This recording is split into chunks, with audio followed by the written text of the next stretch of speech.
Idée-fin, midi. Idée-fin, idée-fin, midi. Idée-fin, midi. Idée-fin, midi. Idée-fin, midi. Idée-fin, midi. Bonjour à tous et bienvenue sur IDF1 Midi, ravi de vous accueillir. Et oui, aujourd'hui c'est IDF1 Santé, comme vous le savez. Donc aujourd'hui nous allons parler plus précisément de diététique. Et bah oui, c'est l'hiver, c'est à l'approche des fêtes. C'est peut-être le bon moment de penser un petit peu à la diététique avant de se lâcher pour les fêtes de fin d'année, pour Noël et jour de l'an. Alors pour ce jour, aujourd'hui j'ai le plaisir d'accueillir Raphaël Gruman, qui est diététicien, et qui va nous parler des petites choses à faire et à ne pas faire en diététique. Voilà, bonjour, vous allez bien? Ça va bien Raphaël? Ça va bien. Alors merci d'être venu jusqu'à nous à Saint-Denis. Alors déjà on va parler un petit peu de diététique. Quand on dit diététique, on pense à quoi? On pense à régime ou c'est régime forcément? Diététique c'est quoi? Régime c'est pas forcément diététique, ça peut être de l'équilibre alimentaire. Tout simplement aussi. Tout simplement. Moi je reçois des patients qui viennent me voir pour un équilibre alimentaire, pour se sentir mieux au quotidien. Pour manger mieux. Pour manger mieux. Pas forcément pour maigrir. Non, pas forcément. Voilà, parce que souvent quand on pense diététicien, on se dit là mon Dieu, voilà. si je l'invite à dîner, je vais lui faire une carotte râpée avec une salade, ça ira très bien. Ça. Et en fait pas du tout. En fait pas du tout. Nous Voilà. on est plutôt sur l'équilibre alimentaire, comment bien manger au quotidien. Très bien. Les gens viennent un petit peu pour savoir s'il faut manger bio, pas bio. Oui, on a ces questions. Enfin, moi, j'ai ces questions au cabinet, des gens qui me posent des questions sur le bio. Est-ce que c'est bien? Est-ce que c'est pas bien? Est-ce que ça sert à quelque chose?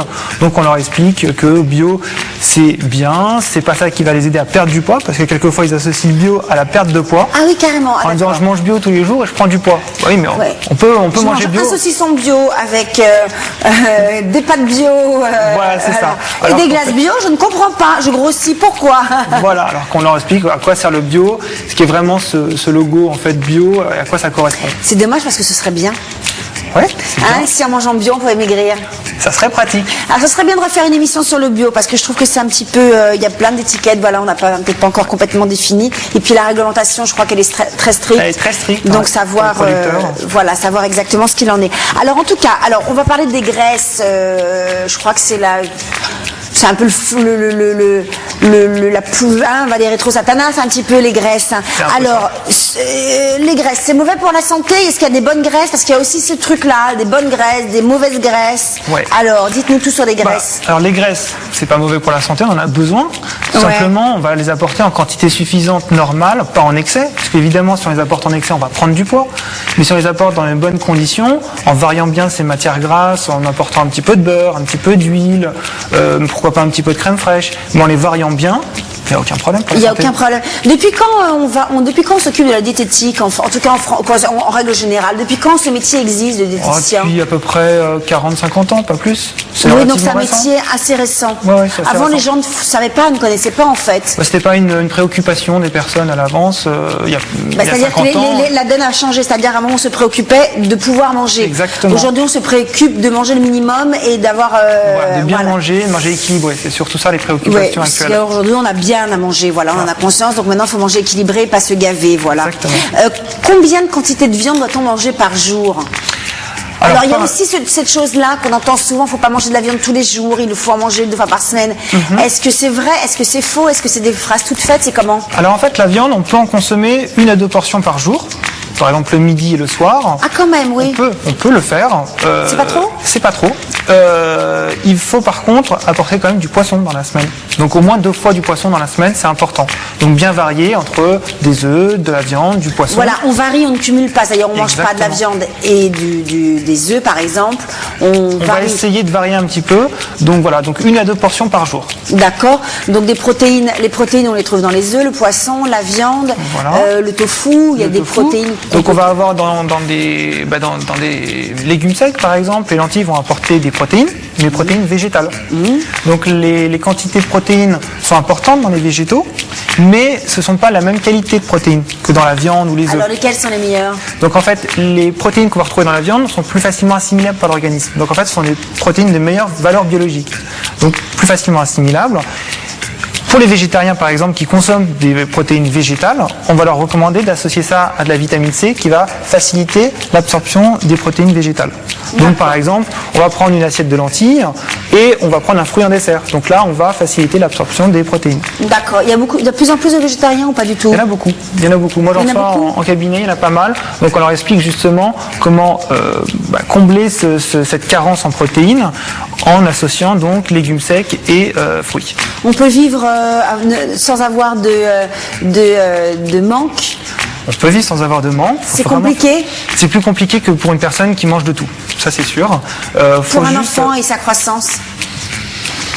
C'est pas forcément recommandé. C'est pas forcément recommandé. Vaut mieux devenir végétarien adulte, quoi, à l'âge adulte. Ça aurait moins de conséquences effectivement à l'âge adulte. Quelles conséquences ça peut avoir sur les enfants? Simplement sur la croissance, on va pas apporter suffisamment de protéines. Donc je sais pas, ça dépend des végétariens, mais certains vont pas boire de lait, vont pas manger d'œufs. Donc là, on va avoir des problèmes de carence en calcium. Donc il faut bien compenser C'est pas végétalien quand on supprime tout de provenance animale? Quand on supprime toutes les provenances animales, c'est végétalien. Donc ça, ce sont vraiment les radicaux, on va dire. On a les végétariens qui vont pas manger de viande, d'autres pas de poisson, d'autres pas d'œufs. En fait, il y a plusieurs degrés, si vous voulez, au niveau de du régime plus ou moins strict. Donc on est un peu carencé, quoi. C'est pas recommandé, il faut pas peut-être le faire quand on est trop jeune. Voilà, quand on est trop jeune, ça peut être embêtant. On va prendre un appel tout de suite. Bonjour. Bonjour. Bonjour, comment vous appelez-vous? Je m'appelle Mathieu. Eh ben bonjour Mathieu, vous nous appelez d'où? Je vous appelle de Noisy-le-Sec. Eh ben c'est parfait, alors on vous écoute Mathieu. Alors voilà, j'aurais voulu savoir, donc je suis sportif quand même depuis maintenant longue date. Je fais 3 et 4 fois par semaine du sport et j'aurais voulu savoir si les féculents tels que le pain, le riz, les pommes de terre font vraiment grossir. Donc non, les féculents ne font pas grossir. Surtout si vous êtes sportif, donc vous faites 4 fois du sport, donc c'est très bien. Ça ne va pas vous faire grossir. Au contraire, ça va vous aider à continuer votre activité, à avoir du tonus pendant votre activité. Vous allez recharger vos stocks de glycogène après l'activité. Donc ça, c'est super. Donc il faut continuer. Les féculents, ça ne fait pas grossir, contrairement à ce qu'on peut penser, ce qu'on entend quelquefois. Alors c'est les féculents assimilés aux protéines, non, qui font grossir? Non, pas forcément. Pas forcément, ça c'est une vieille légende. Ça c'est plutôt une légende, non, ça va pas forcément faire grossir. Il faut simplement les apporter en quantité normale, on va pas en abuser, on va pas apporter 4 kg de pâtes par jour par exemple tous les jours de la semaine, mais en quantité raisonnée, et on va essayer de privilégier les céréales complètes, donc comme le pain complet par exemple, qui est beaucoup mieux que le pain blanc. Voilà. Ouais. Plus de fibres, plus de vitamines. Donc c'est important de bien trouver ces bonnes sources de féculents et de céréales complètes. Alors parce qu'on parle de ces sucres lents qui donnent de l'énergie. Alors est-ce qu'il vaut mieux les consommer le midi que le soir par exemple? Oui, moi je le conseille à mes patients, c'est plutôt de consommer des féculents le midi plutôt qu'en soirée. Donc ça dépend. Après pour les sportifs c'est un petit peu différent puisqu'on va devoir recharger après une course à pied, un marathon, un semi-marathon. On va devoir compenser ces réserves de glycogène qui sont parties de l'organisme, qui ont été dépensées pendant l'activité, donc on va les refaire après l'activité. Mais pour les personnes qui n'ont pas forcément une activité très importante au niveau sportif, on va plutôt leur conseiller de consommer ça le midi, voilà. Le midi, peut-être une petite collation avec du pain, mais pas en soirée. Enfin moi je ne recommande pas en soirée. Voilà.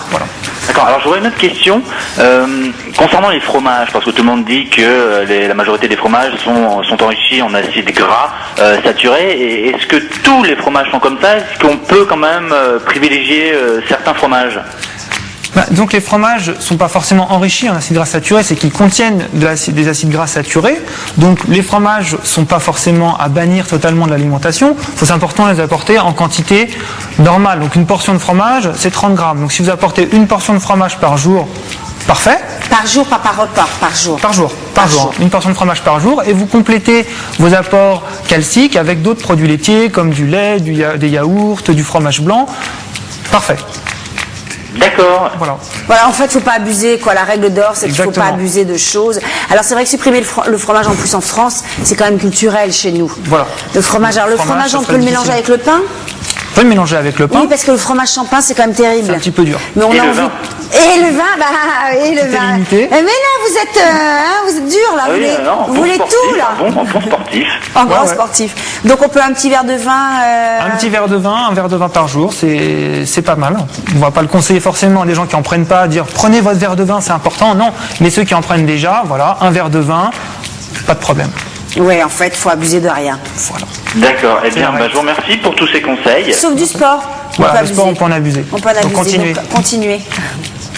On vous souhaite une très bonne journée. Eh bien, vous de même, je vous remercie. Merci, au revoir. Quel est le rôle du poisson pour prévenir les carences de nos défenses naturelles? En fait, Alors. le poisson, ça a beaucoup d'intérêt pour la santé. Le poisson plus que la viande, on est bien d'accord. Le poisson va apporter des choses différentes que la viande. Donc, par exemple, on va avoir J'ai dans dit le quoi, poisson... le poisson plus que le poisson? Non, j'ai Le pu dire. poisson... Non, c'est bon. J'ai c'est bien plus dit. que la Mais non, viande. j'aurais pu dire le poisson plus que le poisson. Non. J'aurais pu, ça aurait été mon style. Donc, Alors, dans le poisson, on va avoir en fait des oméga 3, surtout dans les poissons gras. donc ça c'est bien pour les femmes. C'est bien pour les femmes, c'est bien pour les l'âge, hommes, pour pour tout le monde. Les sang, oméga 3, voilà. aucun On problème. en a faut beaucoup en parlé, consommer. voilà, tout le Parce monde qu'on est connaît. souvent carencé. Donc, le fait de consommer du poisson, On en va... trouve plus dans quel poisson? Le saumon? Poisson gras, donc ça va être le saumon, le thon, le maquereau, anchois, sardines, hareng. Voilà, tous les poissons ces gras. poissons gras. On va trouver les oméga 3. D'accord. En plus, dans le poisson, on va trouver la vitamine D. La vitamine D est très bien pour les enfants en particulier. Pourquoi? Parce que ça va permettre de fixer le calcium dans les os. Le poisson. Dans le poisson, on va trouver la Donc vitamine D. les femmes en ont plus particulièrement besoin. Voilà. On est Et bien d'accord. pour les femmes en particulier, puisqu'on va trouver aussi de l'iode. Et l'iode, ça permet de synthétiser les hormones thyroïdiennes, important pour le fœtus, donc pour les mamans enceintes, puisque ça va permettre de construire le système nerveux du fœtus. D'accord, donc Voilà. on en a vraiment besoin. Exactement. Enceinte plus particulièrement Enceinte, et on en en a règle vraiment générale. Donc voilà, donc protéines c'est super, il faut en manger. On peut même en manger 2 fois par jour, c'est ce qu'on a dit juste au début. Voilà. Les portions raisonnables, hein, on n'est Ouais. pas voilà. Et surtout du poisson pour les femmes. On a un appel. Hop, on le prend tout de suite. Bonjour. Allô. Oui, allô. Oui, allô, bonjour. Comment vous appelez-vous? Micheline, Bonjour Micheline. Vous nous appelez d'où? de Langon. Très bien. Posez votre question. Micheline, Oui, en fait, ma question, c'est parce que je suis grosse, j'ai 91 kilos, et moi, je veux reprendre mes kilos normales. J'étais à 67 kilos. Donc, j'ai fait mon régime, j'ai pris les thés, les tisanes, j'ai pris des comprimés, je suis fatiguée de maigrir. Et là, j'ai rendez-vous avec un médecin demain pour pouvoir faire un régime, mais je n'arrive pas à maigrir, je ne sais pas. Et là, j'en veux mon corps, je ne sais plus quoi faire. ah, c'est compliqué parce qu'il y a vraiment l'aspect psychologique aussi. Hein. Exactement. Donc, je ne sais pas si vous avez déjà commencé un régime auparavant. Bon, c'est vrai que si vous prenez des tisanes ou des compléments, ça peut vous permettre de faciliter la perte de poids, mais effectivement, le régime va quand même vous aider. En un complément avec une activité sportive, un petit peu d'exercice, même si c'est de la marche tous les jours, ça peut être Vous pratique. marchez un petit peu tous les jours? Non, je marche pas, oui, je marche pas. Quand vous faites vos courses, vous les faites à pied ou en voiture ou vous prenez les bus ou Généralement, je les fais en voiture. Je pars de chez moi en voiture, je suis dans le magasin, c'est généralement à pied. Hein. parce que c'est ça, c'est trouver des excuses pour marcher en fait. Voilà. Ou si vous avez des enfants, aller à l'école plutôt à pied qu'en voiture. Exactement. Voilà, Et c'est prendre un d'augmenter réflexe. un tout petit peu l'activité physique, pas forcément de l'activité sportive, mais de l'activité physique. Ça vous aidera à déjà réguler votre poids, à en perdre si vous souhaitez en perdre, mais ça peut être simplement de la marche à pied. Si vous faites 30 minutes de marche à pied par jour, c'est largement suffisant pour vous aider à perdre du poids. Et c'est pas 30 minutes de piétiner à la maison où on s'agite, on fait du ménage, c'est pas ça, c'est une 30 marche minutes un de petit marche peu continue. active, voilà. Donc marchez, et puis si demain vous allez voir un médecin, c'est une bonne initiative. Vous avez des enfants? Oui, moi j'ai 6 ans, j'ai 6 gosses et j'ai 43 ans, donc... Ben, vous êtes jeune et vous avez 6 enfants. Vos enfants, ils ont envie de retrouver une belle maman comme elle était. Ils veulent pas que vous grossissiez, je pense, vos enfants, non? Oui, si. Ils veulent que vous grossissiez, vos enfants? Non, ils ne veulent pas que je grossisse, et moi-même ça m'étouffe, moi Oui. Bien sûr. moi, j'en suis à mon corps, je suis tout le temps énervée, je ne me sens pas bien, quoi. C'est ça, et c'est la prise de poids à agir un petit peu sur le comportement. On n'est pas à l'aise, on n'a pas envie de s'habiller, on se sent pas. Vous avez raison de vous prendre en main, c'est une très bonne initiative. Et puis il faut tenir bon. Et puis à ce moment-là, rappelez-nous, tenez-nous au courant. D'accord. Hein, on vous souhaite bon courage et puis il faut vous accrocher. Il faut le faire correctement. Merci. Merci, bonne journée à vous, au revoir. Et oui, c'est pas commode parce qu'il y a l'aspect. Parce qu'aujourd'hui, on a l'impression que tout le monde sait un petit peu ce qu'il faut faire. On sait qu'il faut bouger. Puis il y a ces spots qui nous le disent, de spots télé. On sait qu'il faut bouger. On sait qu'il faut plutôt privilégier les légumes, les fruits que les gâteaux et les cacahuètes et les chips. Ça, on en a conscience. Ouais. Hein. Et puis, fait, pas manger trop le soir, manger plutôt le matin, le midi, tout ça. Mais il y a aussi l'aspect psychologique. Ouais. Alors, est-ce que le fait d'aller voir un diététicien, est-ce qu'on peut pas aussi avoir ce soutien psychologique? Est-ce que vous êtes là un peu pour ça aussi? On est là pour ça. On aide les patients déjà à appliquer, parce qu'ils entendent effectivement des messages à longueur de journée. Donc, faites du sport, mangez équilibré, mangez des fruits. Donc, ils sont inondés de messages. Ok. Maintenant, comment on fait au quotidien? Comment on fait en pratique? Donc, nous, on est là pour leur expliquer comment manger au quotidien, l'aspect vraiment pratique des choses. Et on est là aussi pour les motiver, les soutenir dans la perte de poids, parce que c'est pas évident de perdre du poids. Quelquefois, le poids ne descend pas forcément, donc les personnes vont être démotivées. Donc, on est là pourquoi ça ne descend pas forcément? Il y a des petits blocages, peut-être que le régime n'est pas forcément approprié à la personne, peut-être qu'il y a des petits écarts malgré tout, malgré les efforts, il va y avoir des petits écarts, des petits craquages, des grignotages. Pour les femmes du mois aussi, ça rentre en ligne de compte. Exactement, ça rentre en ligne de compte. Donc on est là pour vraiment corriger les petits détails qui ne pourraient pas peaufiner, et puis on va motiver au quotidien. Oui, parce que c'est un rendez-vous. À quel rythme vous voyez vos patientes? En général, c'est 15 jours, 3 semaines ou un mois. Tout dépend des patients. Donc le rendez-vous est là et la balance est là. Et je pense que c'est ça aussi qui peut vraiment aider, c'est de se dire, oups, j'ai fait un écart, mais dans une semaine j'ai le rendez-vous, donc il faut que je continue parce que j'ai mon rendez-vous avec mon médecin et que je vais passer sur la balance. C'est ça. Donc on est un petit peu le garde-fou en fait pendant le régime. Ça peut être un vrai soutien. On va reprendre un appel. Bonjour. Bonjour. Bonjour, on a beaucoup de messieurs aujourd'hui. Bonjour, comment vous appelez-vous? Je m'appelle Kevin. Bonjour Kevin, vous nous appelez d'où? De Paris.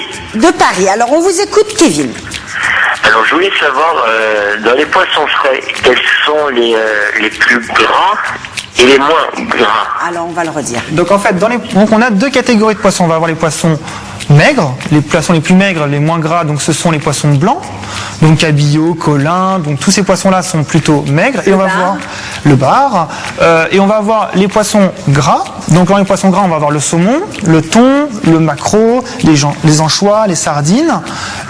Donc tous ces poissons-là, ce sont des poissons gras. Mais ce qu'on disait tout à l'heure, ce sont des poissons gras, mais qui apportent des oméga 3, qui apportent beaucoup de choses. Donc qui veut dire gras ne veut pas dire non plus à bannir à tout jamais. Exactement, non. Il faut tout ça équilibrer. Bien sûr, c'est important de varier ces sources de poissons. Donc si vous faites par exemple 2 ou 3 fois du poisson dans la semaine, rien ne vous empêche de faire 2 poissons maigres dans la semaine, un poisson gras.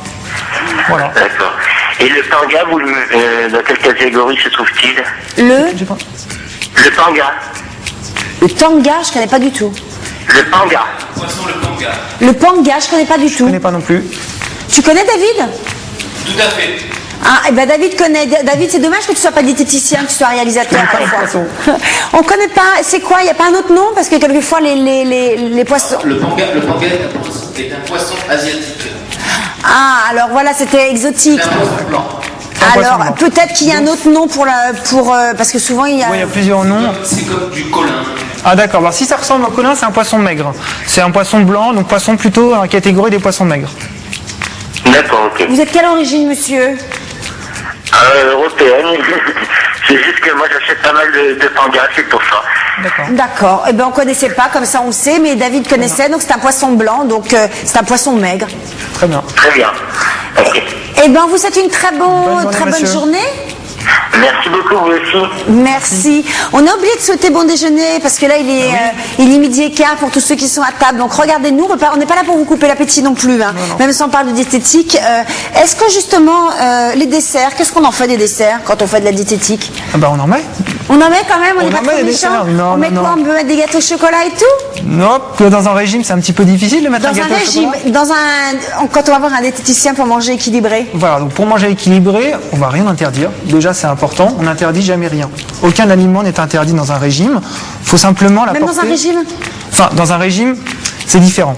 Effectivement, dans un équilibre alimentaire, aucun aliment n'est interdit. Dans un régime, si vous mettez forcément du gâteau au chocolat, des crèmes dessert, bon, forcément, là, ça va pas coller avec le régime. Mais quand vous êtes dans un équilibre alimentaire, aucun problème. Il faut juste apporter en quantité raisonnable. Donc, si vous faites tous les jours 3 parts de gâteau au chocolat, vous risquez de prendre du poids. Ça va pas aller. Ça va pas aller. Mais une fois de temps en temps, aucun problème. Bon, on fait la petite coupure pub, on reviendra là-dessus juste après. Hein, d'accord, on a différence entre régime et diététique et qu'en régime, bien sûr, on ne peut pas le faire à vie. Allez, à tout de suite. Midi. Midi.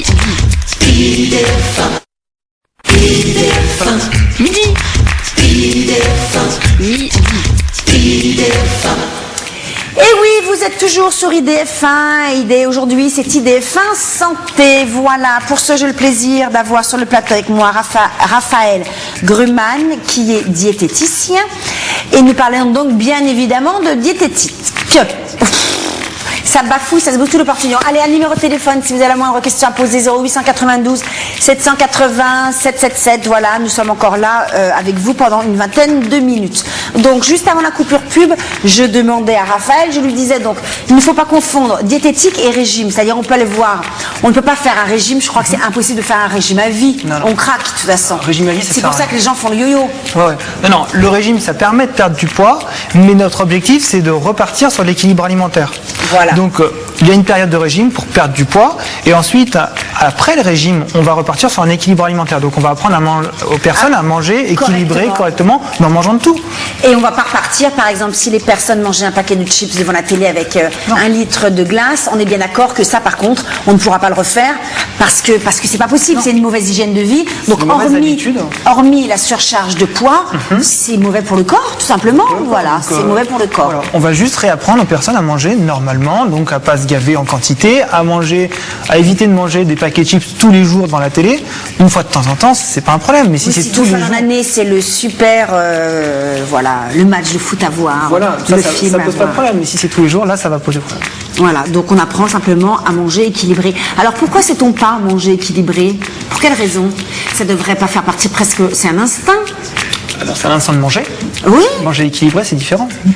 Donc, tout simplement, on pourrait le faire à l'école déjà, apprendre aux enfants à manger. Ça se fait à l'école. Je crois qu'il y a des cours maintenant, il y a des diététiciens qui interviennent dans les écoles. C'est vrai que les diététiciens commencent à intervenir dans les écoles. Un petit peu, pas beaucoup. Est-ce que c'est pas parce que simplement le corps, le goût, on développe, plus on mange salé, plus on a envie de manger des choses salées, et plus on va vers ça parce que ce sont des goûts forts et faciles. Est-ce qu'il n'y a pas un petit peu de ça? C'est sûr, le premier goût découvert par l'enfant, c'est le sucré. Donc forcément, on va être attiré par tous les aliments sucrés. Et plus on consomme du sucré, plus on va avoir envie de consommer sucré. Donc ça, c'est sûr. Et le salé, pareil. Le salé, ça va donner faim, tout simplement. Donc on va se diriger vers des aliments et très salés et très sucrés. Alors il y a des gens qui sont plus sel ou plus sucre. Oui. Alors ça tient à quoi et c'est pourquoi? Ça, c'est juste, à mon avis, une habitude. Et puis, la différence des personnes qui vont préférer le goût salé, le goût sucré. Mais il faut savoir que le plus appétant, c'est gras et salé. Gras et salé, c'est ce qui donne le plus envie, en général. D'accord. C'est le plus appétant. Oui, c'est vrai, moi je suis un peu comme ça aussi, gras et salé, quoi, surtout salé. Ouais. Ça donne envie. Donc tout ça, ça se rééquilibre. Ça se rééquilibre, donc c'est au quotidien, on peut avoir beaucoup de plaisir en mangeant pas gras et pas salé. Bien sûr qu'on prend du plaisir en mangeant pas gras, pas salé, forcément. On va mettre en quantité normale, oui, on se fait plaisir en variant son alimentation, ça c'est important de varier son alimentation. Alors quel est le rôle des fruits dans notre alimentation? Les fruits, ils ont plusieurs avantages. Ils vont déjà apporter des vitamines, beaucoup de vitamines, et des fibres. Donc les fibres, c'est important pour le transit, donc ça va réguler le transit. Donc par exemple, quand on est... Les fruits apportent plus de fibres que les légumes? Tout dépend des fruits et tout dépend des légumes. Mais c'est la source principale de fibres, ce sont les fruits et les légumes et les céréales non ramifiées, les céréales complètes. Donc tout ce qui est pain, céréales, faut mieux prendre des céréales complètes. On les trouve partout ou faut aller dans les magasins Pas forcément, pas besoin d'aller dans les magasins spécialisés, on va en trouver du pain complet, soit à la boulangerie, soit en supermarché, on en trouve facilement maintenant. On n'est pas obligé d'aller dans les magasins diététiques ou bio ou des choses comme ça. On en appelle, on va continuer, après on viendra aux fruits. Parce que je voudrais savoir si on peut en manger tant qu'on veut. Alors on rentre dans la saison des clémentines, des mandarines, de tout ça. Est-ce qu'on peut en manger autant qu'on veut? vitamine C. un Donc gogo. on peut en manger en quantité importante. Maintenant, ça reste quand même du sucre, les fruits. Donc si on en mange 10 kilos par jour, ça Pas fait 10 beaucoup kilos, de mais sucre. 1 kilo par jour, c'est beaucoup. 1 kilo, ça fait beaucoup déjà. C'est beaucoup. Kilo de D'accord. fruits, c'est beaucoup. On va prendre notre appel tout de suite. Bonjour. Allô? Oui, bonjour. Oui, bonjour, Élodie de Rouen. Eh bien, donc voilà, en vous fait, avez j'appelle pour savoir, parce que donc, je suis une grande consommatrice de café, et je voudrais savoir si ça va nuire beaucoup à ma santé, en fait. Bah, tout dépend de ce qu'on appelle grand consommateur de café. Vous buvez Combien combien de café par jour? Sur en une matinée, une cafetière, quoi. Une cafetière, mais quelle quantité de café vous mettez dans votre cafetière? Voilà, parce que c'est... Si c'est du café américain allongé, voilà. C'est du café la grand-mère. Non, grand-mère mais fait vous ça le dans mon faites café, forcé, vous le faites fort ou vous le faites très light? Ah non, je le fais fort. Voilà, vous mettez beaucoup de café dedans. Voilà, Le oui, ca- tout à fait. Le café, c'est un excitant. Après, Ouais. tout dépend des quantités que vous consommez. Bon, si c'est une cafetière qui est un petit peu allongée ou c'est vraiment l'expresso très serré, tout dépend. Si vous prenez 25 expressos dans la journée, oui, c'est trop. Ça peut provoquer donc une excitation, des troubles du sommeil. Maintenant, si D'accord. c'est 4 cafés le matin ou 3-4 cafés histoire de se réveiller, bon, il n'y aura pas forcément de conséquences sur votre santé. Et il n'y a que le matin où vous consommez du café, votre cafetière, l'après-midi, vous la remplissez pas à nouveau? Non, oui, c'est toute la journée en fait. Enfin, c'est beaucoup le matin et un peu plus dans la journée, c'est moins quand même quoi. Le matin, je veux bien en prendre 4-5, mais des grandes tasses, hein, pas des petites. Et en fait, dans la journée, ça va être plus après manger, hein, en début dans l'après-midi, et le soir en fait. D'accord. Vous en prenez aussi le soir et ça vous empêche pas de dormir Non. D'accord. Bon, bah, dans le café, déjà, si c'est apporté en grande tasse, l'intérêt, c'est que ça va vous apporter de l'eau, donc ça va vous hydrater tout au long de la journée. Donc, comme ça, c'est important, déjà, ça va apporter suffisamment d'eau dans votre journée. C'est tout en fait. D'accord. Il y avait une légende aussi, on disait que dans le café, il y avait tant de poison. Ah non, pas de poison dans le café. Vous savez, en minuscule, moi j'ai entendu ça 100 fois, le café, il ne faut pas trop en consommer parce que dedans, il y a ça qui est mauvais. C'est une... Non, je pense que c'est plus une légende c'est qu'autre une légende. chose. Vaut mieux consommer café ou thé? Bah, le thé va avoir un effet drainant également important dans le thé et le thé va avoir un effet excitant mais un petit peu moins fort que le café, Donc théine ou caféine, vaut mieux théine? je pense. Ouais. Vous aimez pas le thé? Non, pas du tout. Ouais, c'est ça le problème, c'est que si vous buvez du café, c'est que vous préférez le café. Donc, à première vue, allez-y, hein. Vous le faites à la Allez-y, maison, vous avez un faites. petit bébé, vous avez l'air de... faut être avec un bébé, faut avoir un petit peu la pêche, et puis tout va bien, quoi. Exactement, avec 2 enfants, faut avoir la pêche quoi, surtout. Eh ben oui, puis à première vue, ça n'a pas l'air trop vous gêner, vous dormez bien la nuit. Oui, mais bon, je préférais quand même poser la question. Vous avez bien raison, et on est là pour ça, vous voulez que je vous dise. Donc, Ouais. oui. Oui, pas de problème. Si c'est en quantité donc raisonnée, donc si c'est pas 20 tasses dans l'après-midi non plus, aucun Et problème. puis c'est du café fait maison, je pense que c'est allongé, c'est pas du Ouais. café, c'est pas des Voilà. expressos Donc, super serrés, vous quoi. pouvez y aller. D'accord, ok. Bah écoutez, je vous remercie beaucoup. On vous souhaite une bonne journée. Au revoir. Merci vous aussi, au revoir. Et pour le thé, c'est pareil? C'est un Ouais. moyen de boire, Ah, de le thé, consommer de l'eau? c'est bien, c'est un moyen de Tous consommer les de l'eau. thés ou vaut mieux consommer, parce que c'est pareil, on dit qu'il vaut mieux consommer du thé vert. Le thé vert va avoir des propriétés drainantes importantes et puis ça va aussi apporter des antioxydants en Ouais. plus, donc ça c'est important. Mais il faut aimer ça, c'est toujours pareil. On vous dit, il faut, mais Oui, après, au si niveau on du devait goût, faire tout ce qu'on nous dit, il y a beaucoup de choses qu'on prendrait aussi, qu'on n'a pas forcément envie de prendre, et ça devient un petit peu compliqué. Voilà. Les fibres, elles sont, on a parlé des fruits, donc on peut avoir une bonne consommation de fruits sans, pareil, pas tomber dans des excès. Donc, en fait, ces fibres sont bonnes pour le transit, uniquement pour le transit, seulement pour ça? Principalement pour le transit. D'accord. Principalement pour le transit, donc ça va, donc surtout, bon, désolé vous êtes tata, mais quand on est constipé, ça aide à réguler le transit. Donc Voilà. c'est important de consommer des fibres au quotidien. Non, les recommandations, c'est 30 grammes de fibres par jour. Alors, 30 grammes, ça fait 30 grammes de légumes par jour. Non, 30 grammes de fibres par jour. Alors, c'est Et quoi donc par exemple, une pomme, ça apporte 5 grammes de fibres. Mais comment peut-on savoir que sur la pomme, il y a 5 fibres? C'est approximatif. Donc si vous consommez 5 fruits et légumes par jour, Mais ça, c'est très compliqué. 5 fruits et légumes par jour, c'est pas si compliqué que ça. C'est un fruit le matin, un fruit le midi, un fruit le soir. Ouais, ça fait 3. Une portion de légumes le midi, une portion de légumes le soir. Vous arrivez à 5. Ouais, c'est pas énorme. C'est pas si compliqué que ça. C'est pas énorme, mais en Sachant fruits qu'on en frais, trouve en- c'est vrai que quand on a fait bon, sur d'autres émissions, c'est ce qu'on nous disait, les fruits frais coûtent cher. Donc, des fois, pour des familles, c'est compliqué de fournir autant de fruits frais. vrai. Parce qu'a priori, maintenant, quand on fait son marché, on se rend compte que voilà.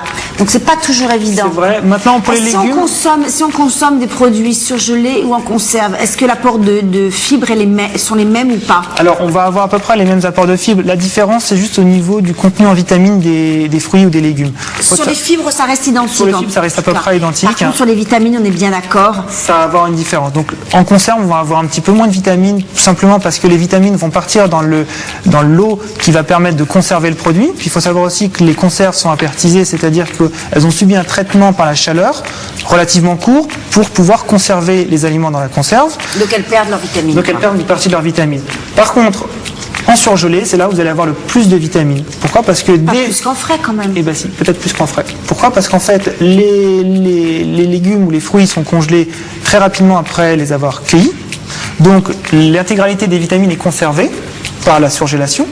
En revanche, les frais, quelquefois, les légumes, ils vont rester sur l'étal, au marché, au supermarché plusieurs jours. Après, il faut savoir un à la petit peu lumière. acheter aussi. Voilà, après, il faut voir si les fruits et les légumes Parce que c'est sont quand même achetés frais. extrêmement agréable de les préparer aussi, ces légumes. Ouais. De les sentir, de les montrer. Si on a des maisons, si on a des enfants à la maison qui voient, important, qui participent, ouais. ils aiment éplucher les légumes, les enfants ils aiment, couper en petits morceaux, en petits dés. Donc c'est aussi... Oui, ça fait des petits ateliers culinaires à la Ça maison. fait des c'est petits sympa. ateliers et puis c'est important aussi, je pense, que ça fait partie aussi de l'éducation. Donc ça dépend un petit peu si on est seul. C'est vrai qu'on peut ouvrir son petit truc surgelé, clac clac, merci Kodak, pratique. au revoir, c'est prêt. Mais quand on a des enfants, je pense que c'est si on a les moyens, si on peut, on a le temps. quand on ou le week-end, au moins garder ça sur le week-end. Je pense que ça peut être une bonne idée déjà d'occupation avec ses enfants. Ouais. Et puis de préparer, et puis de couper, d'éplucher, ça peut être très agréable Ouais, et c'est assez pour eux ludique. et pour nous, voilà. Et puis leur donner la notion un petit peu de savoir. Puis en même temps, on peut parler effectivement la carotte, elle pousse dans la terre On va expliquer d'où viennent les produits, Voilà, donc comment même les s'il n'y a pas préparer. l'intégralité des vitamines, C'est quand même sympa de le faire. voilà, je pense en que pratique. le plus, Ouais. c'est ça, du frais, quoi. Ouais, je c'est sûr. pense. On a un appel On va le prendre. Bonjour. Bonjour. Bonjour, comment vous appelez Bonjour. On vous écoute, comment vous appelez-vous? Oui, je m'appelle Séverine. Eh bien, bonjour Séverine. Vous nous appelez d'où? Je vous appelle de Paris 12e. Paris 12e. Très bien, on vous écoute Séverine. Donc en fait, moi je suis une grosse adepte de chocolat et je voulais savoir ce qu'en pense le médecin. Alors, chocolat. Alors, chocolat. Alors, déjà, on va plutôt conseiller le chocolat noir. Et dans le chocolat, on va avoir plusieurs De toute façon, nutriments le intéressants. chocolat blanc, soyons bien d'accord, ce n'est pas du chocolat déjà. C'est, Il y a pour pas les de vrais chocolat. amateurs de chocolat, non. Non, mais il n'y a pas de chocolat dedans, donc ce n'est pas du chocolat. pas du Donc il y a chocolat. au lait ou noir. Voilà. Et le noir, c'est pour les vrais amateurs de chocolat, on va avoir du noir. Et dans le noir, on va avoir plusieurs choses intéressantes dans le chocolat. On va avoir des antioxydants, déjà, ça c'est intéressant. Eh bah oui. Quand Donc, même. pour le vieillissement. Voilà. On va avoir du magnésium, ça c'est antidépression. Donc Les gens en ce qui font moment la là, c'est un peu la spasmophilie, saison. voilà.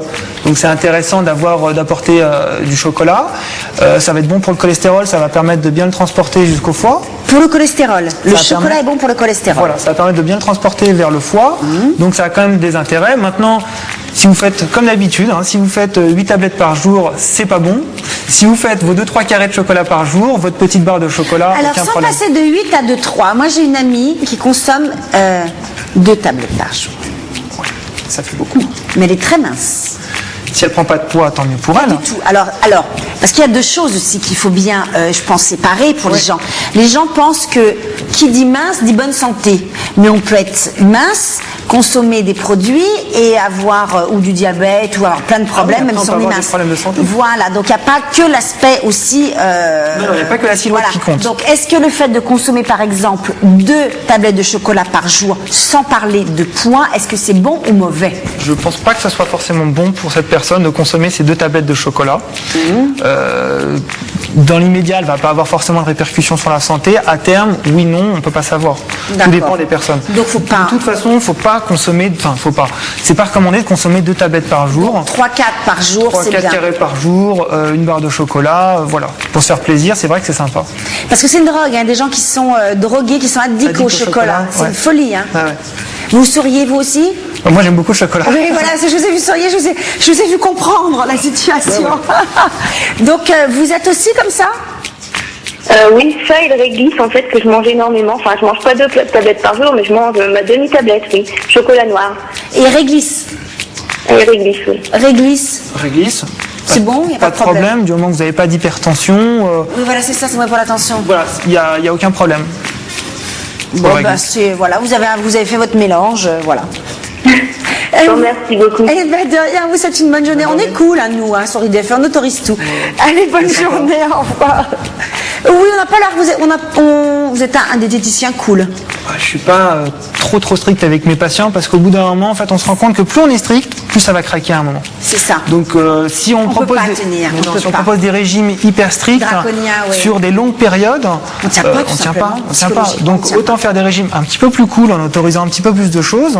Mais tenir sur la longueur. C'est ça qui est important. Et puis, c'est surtout, en termes encore, c'est d'arriver à un équilibre alimentaire. Donc, si on supprime tout, il faut réintroduire progressivement, donc c'est compliqué. Autant aller tout de suite vers quelque chose de relativement équilibré. Et ensuite, on repartira vraiment sur le vrai équilibre alimentaire pour pouvoir tenir toute sa vie avec un équilibre alimentaire simple. Voilà, tout simplement, tout bêtement. On prend quelqu'un d'autre en ligne, il y a encore un appel. Bonjour. Oui, bonjour. Bonjour, comment vous appelez-vous? Mathilde. Alors Mathilde, on vous écoute. Alors, je voulais poser une question parce que je vais souvent manger, étant donné mon travail, dans des fast-foods. Et donc, je sais que c'est pas terrible pour la santé, mais je voulais savoir ce que vous pouviez me proposer, qui serait préférable de prendre là-bas. Dans les fast-foods? Oui.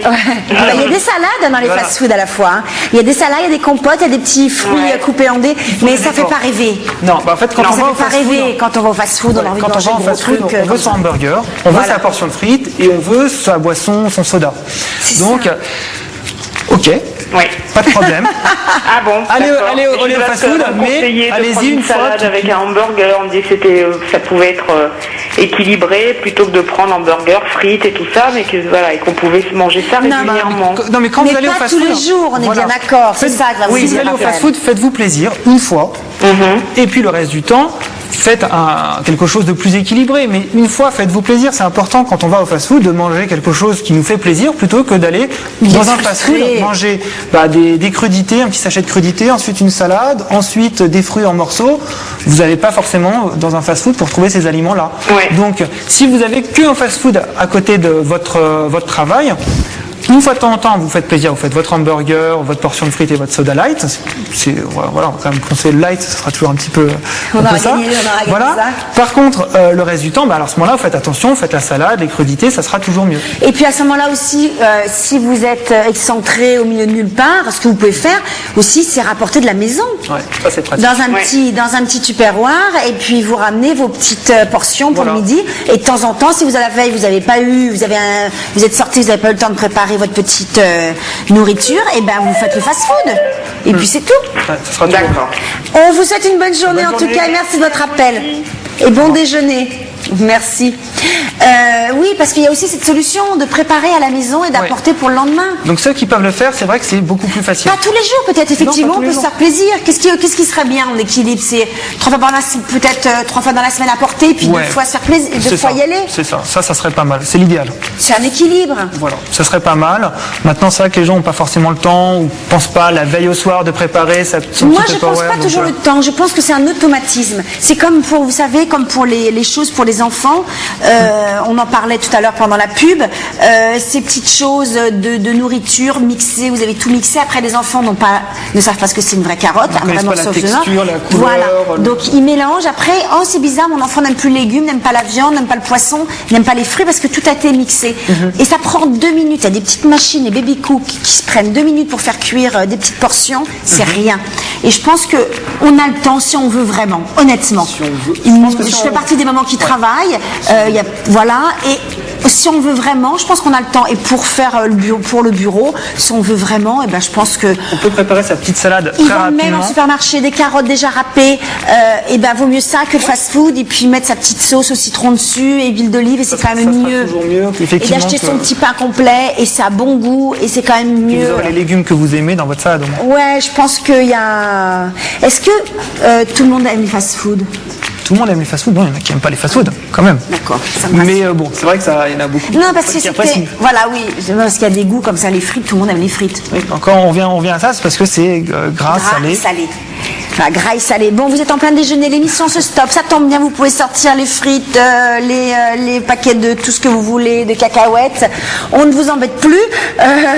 En tout cas, moi, je vous retrouve ce soir. On va ce soir à 19h pour votre émission. Vous avez du talent, je serai là avec Jackie.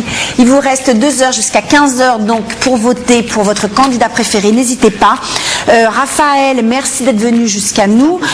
Il faudra que vous reveniez parce que je crois qu'on n'a pas fait le tour du tout de la diététique. Il y a plein de choses à aborder. Moi, j'aimerais bien aborder la diététique chez les enfants, qui est un vrai problème en France actuellement, on le sait. Donc, je pense que ce serait intéressant pour les mamans qui nous regardent à la maison et les petits bouts, puisque IDFA Santé, c'est le mercredi. On vous souhaite une très bonne journée, Raphaël. À très vite, j'espère. Et puis, on vous embrasse à la maison. Générique. David, si tu le veux bien. Je ne sais pas pourquoi le générique ne part pas, David, moi non plus, je n'en sais rien. Midi, IDFA, midi, IDFA, midi, IDFA.